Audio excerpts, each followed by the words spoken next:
నేను డిప్యూటీ ముఖ్యమంత్రిని అయ్యాక అంతకుముందు ఎప్పుడు ఆలోచించామని పుస్తకాల బరువుతోటి వీపు వంగిపోతున్న పిల్లవాడిని ఆడిపడాల్సిన వయసులో ఇంత పుస్తకాలు బ్యాగ్ వేసుకొని స్కూల్కి వెళ్తా, ఒకవైపు ఏమో టిఫిన్ క్యారియరు, ఇంకోవైపు ఏమో వాటర్ బాటిల్ పట్టుకొని జారిపోతా పడతా అమ్మకి నాన్నకి టాటా చెప్పి ఆ స్కూల్కి వెళ్ళే చిన్నపిల్లోడికి ఒక 2 పుస్తకాల బరువు తగ్గిస్తే నేను చాలా ధన్యుడిని అనుకునేవాడిని. అలాగే ఎక్కడో గిరిజన తాండాల్లో చుక్క నీటి కోసం ఏడ్చే గిరిజనులకి ఒక బిందెడు మంచినీళ్ళు ఇస్తే చాలా బాగుంటుంది అని చేయగలను అనుకునేవాడిని. డోలీ మూతలతోటి రహదారులు లేని కొండ ప్రాంతాల్లో కేవలం 100 మంది నివసించే గిరిజన తాండాలకి ఒక చిన్న రోడ్డు వేయించగలమా అనుకునేవాడిని. కానీ ఈ రోజున మీ అందరి దయ, జన సైనికులు, వీర మహిళల పట్టుదల, ఈ రోజున మనం దాదాపు 4000 పైచిలకు కిలోమీటర్లు రోడ్డును వేయించగలిగాం. వాళ్ళు 2000 వేయించారు 5 సంవత్సరాల్లో. మనం 2500 కోట్ల పైగా ఖర్చు పెట్టినట్టున్నాం. ఇవన్నీ ఎందుకు చెప్తున్నానంటే ఒకరు మనం అనుకుంటే ఎంత చేయగలమని అంటానికి.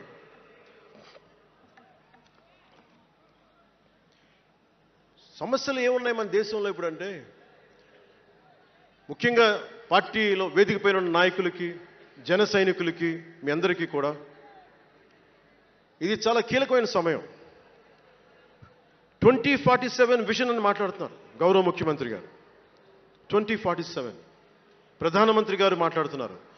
వికసిత్ భారత్, స్వర్ణ ఆంధ్రప్రదేశ్, $2 ట్రిలియన్ ఎకానమీ, భారతదేశం ప్రపంచంలోనే 3వ ఆర్థికంగా బలంగా ఉండే దేశం అవ్వాలని ఆలోచిస్తూ ఉన్నాం. ఇంత బలమైన దేశం కావాలి అంటే బలమైన ప్రజలు ఉండాలి, బలమైన నాయకత్వం ఉండాలి. నేను ఎందుకు ఇంత తపన పడతాను మీ అందరి కోసం అంటే, నాకు ఈజీగా వెళ్ళిపోయే వ్యక్తులు అవసరం లేదు, నాకు గోల చేసే వ్యక్తులు అవసరం లేదు. దేశం కోసం నిలబడే యువత కావాలి, నాకు చీల్చి చెండాడే యువత కావాలి, నాకు దేశం కోసం. అంటే ఎందుకు చెప్తున్నానంటే, సర్దార్ వల్లభాయ్ పటేల్ గారిని అడిగారంట. బెంగాల్ రాష్ట్ర విభజనప్పుడు 1920లో విభజిస్తున్నాం అనుకున్నప్పుడు దేశంలో ఉన్న జాతీయ నాయకులు అందరూ వచ్చారు, జరగకూడదని ఆప్ చేశారు. అలాంటిది భారతదేశాన్ని పాకిస్తాన్గా, భారత్గా విభజిస్తుంటే మీరు ఎందుకు చేయలేకపోయారు, ఆపలేకపోయారు? ఒక రాష్ట్రాన్ని ఆపగలిగినప్పుడు ఇది ఎందుకు ఆపలేకపోయారంటే, ఆయన అన్న మాటలు ఏంటంటే, మాకు వయసు అయిపోయింది, పెద్దవాళ్ళం అయిపోయాం, జైలులో నలిగిపోయాం, సరికొత్త యువరక్తాన్ని తయారు చేయలేకపోయాం, మాకు శక్తి సన్నగిల్లింది అని. అందువల్ల వదిలేయాల్సి వచ్చింది చేతులా అని. అది నాకు చాలా ప్రేరణ అయింది. నెక్స్ట్ అందరం, గౌరవ ముఖ్యమంత్రి గారు వికసిత్ ఆంధ్రప్రదేశ్ కోసం ఆలోచిస్తున్నారు. నేను వికసిత్ ఆంధ్రప్రదేశ్ కోసం ఆలోచించే వాళ్ళు ఉన్నారు. నేను ఆలోచిస్తుంది భవిష్యత్తుని నిర్మించగలిగే యువ నాయకత్వం. ఈరోజు ఒక్కడు తలుచుకుంటే ఎంతమంది ఎమ్మెల్యేలు వచ్చారో చూడండి. ఫస్ట్ టైం ఎమ్మెల్యేలు ఎంతమంది ఉన్నారు? అలాంటిది మీ నుంచి ఊరికి 100 మంది నాయకుల్ని తయారు చేయాలి.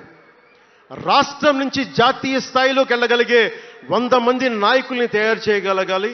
అదే నా లక్ష్యం, నా స్వప్నం 2047కి.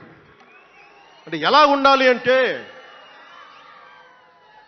విదేశాలకి వెళ్ళాల్సిన అవసరం రాకూడదు ఇంక మనకి. మన దేశానికి మనం వీసాలు డినైల్ చేసేంత స్థాయి భారతదేశంలో ఉండాలి అంటే, దేశాన్ని, సమాజాన్ని నడిపే నాయకులు మీలో నుంచే పుట్టాలి. నేను చేస్తాను దానికి ప్రోగ్రామ్స్. ఈ రోజున వేదిక పైన ఉన్న స్పోక్స్ పర్సన్స్ అందరూ ఎలా వచ్చారనుకుంటున్నారు మీరు? హరిప్రసాద్ గారికే చెప్పాను నేను, సార్ ఎలా చేయమంటారు సార్ మమ్మల్ని అని అడిగితే, మీరు వెళ్ళి జనంలోకి వెళ్ళండి, ఎవరైతే మాట్లాడగలరో వాళ్ళు పిలవండి అంటే, అలా పిలిస్తేనే ఇక్కడున్న స్పోక్స్ పర్సన్స్ అందరూ కూడా జనం మధ్యలోంచి పికప్ చేసిన వాళ్ళు అలా తయారు చేశాం. పార్టీ నిర్మాణాన్ని అలా చేశాం. నా కోరిక ఆంధ్రప్రదేశ్ తెలంగాణ నుంచి దేశాన్ని ప్రభావితం చేసే 100 మంది యువ నాయకుల్ని, మహిళలు కావచ్చు, యువకులు కావచ్చు, అదే నా లక్ష్యం. దానికోసం పనిచేద్దాం మనందరం. ఎందుకంటే సరైన నాయకులు లేకపోతే చిల్లర వేషాలు వేసేవాళ్ళు, పనికి మాలిన వేషాలు వేసేవాళ్ళు చూశాం కదా గత ప్రభుత్వంలో ఎలా ప్రవర్తించారు. వాళ్ళు వచ్చారు అంటే బలహీనత మనది, తప్పు మనది. ఎవడు వచ్చినా వదిలేస్తున్నాం మనం. అందుకని మీరందరూ దానికి సంసిద్ధం.